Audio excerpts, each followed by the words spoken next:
बारात में आए धीरज की हत्या, 12 घंटे में खुलासा। समस्तीपुर से दरभंगा बारात में आए धीरज की हत्या का पुलिस ने 12 घंटे में खुलासा कर दिया। आरोपी को समस्तीपुर से हथियार के साथ गिरफ्तार किया गया। उसके घर से हथियार भी बरामद हुई है। धीरज समस्तीपुर जिले के वारिसनगर थाना क्षेत्र के पुरनाही गांव का रहने वाला था। वह दरभंगा के एपीएम थाना क्षेत्र के सिरनिया गांव में रामधनी सहनी की बेटी मनीषा की शादी में बारात के साथ आया था। बारात में पूरी रात रहा। रात 4 बजे तक लोगों ने उसे खाना खाते देखा। इसके बाद वह लापता हो गया। सुबह उसका शव सिरनिया घाट गांव के पास रेलवे गुमती के पास खेत में मिला। शव मिलने से इलाके में सनसनी फैल गई। घटना की जानकारी मिलते ही सिटी एसपी अशोक कुमार चौधरी मौके पर पहुंचे। उन्होंने मामले की गंभीरता से जांच की। पुलिस टीम ने तकनीकी सहायता से आरोपी की पहचान की। आरोपी का नाम राजू कुमार महतो सन्नी ठाकुर है। उसे समस्तीपुर से गिरफ्तार किया गया। सन्नी के पास से हथियार भी मिला है।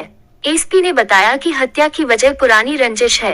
आरोपी ने पहले धीरज की बहन को भगाया था। सामाजिक दबाव के बाद लड़की को वापस कर दिया गया था। इसी रंजिश में धीरज की हत्या की गई। आरोपी ने धीरज का मुंह और गला दबाकर हत्या की। पुलिस का मानना है कि हत्या की पूरी प्लानिंग पहले से की गई थी। धीरज के पिता हिया चौधरी के आवेदन में सिर्फ राजू का नाम दिया गया था। राजू की गिरफ्तारी के बाद पूछताछ में उसने जुर्म कबूल किया। फिर उस घटना संलिप्त सन्नी ठाकुर के घर छापेमारी में हथियार के साथ पकड़ा गया। पुलिस संबंधित धाराओं में प्राथमिकी दर्ज कर कार्रवाई में जुट गई है। कल एक डेड बॉडी मिला था शिवरिया घाट में, और समस्तीपुर का लड़का था जो आया था बारात। तो कल हमने बताया था कि उसकी बॉडी मिली है और हमको शंका है कि उसकी हत्या की गई है। उसके बच्चे के पिताजी के द्वारा एफआईआर किया गया था। उसमें एक नाम दिया गया था राजू कुमार का, उसी गांव के। तो जो टीम है वो त्वरित कार्रवाई करते हुए राजू कुमार को गिरफ्तार किया है। और उससे पूछताछ के क्रम में उसने घटना को स्वीकार किया है और उसमें संलिप्त एक अपराधी का भी नाम बताया है।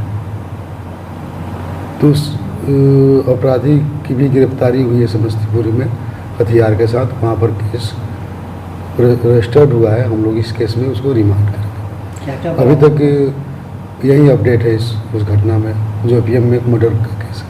सर, ये जो मर्डर करने का कारण था उसका क्या था? अभी तो जो बात हुई है, जो पूछताछ के क्रम में अभी और खुलासा होगा। लेकिन अभी तक जो इनिशियली पता चला है कि जिस बच्चे का डेड बॉडी मिला था, उसकी बहन को ये जो प्राथमिकी अभियुक्त है कुछ दिन पहले भगा कर ले गया था राजू। जी। तो सामाजिक दबाव पड़ा तो कुछ दिन के बाद ले आ दिया। तो उसमें कोई मामला नहीं रजिस्टर्ड है वहाँ पर। इसी रंजिश के कारण ये वारदात हुआ है। सर, मारने का जो इन लोगों का जो है मतलब ये था, कैसे मारा गया उसको? स्मूथलिंग है, गला दबा करके, मुंह नाक दबा करके। वहाँ भी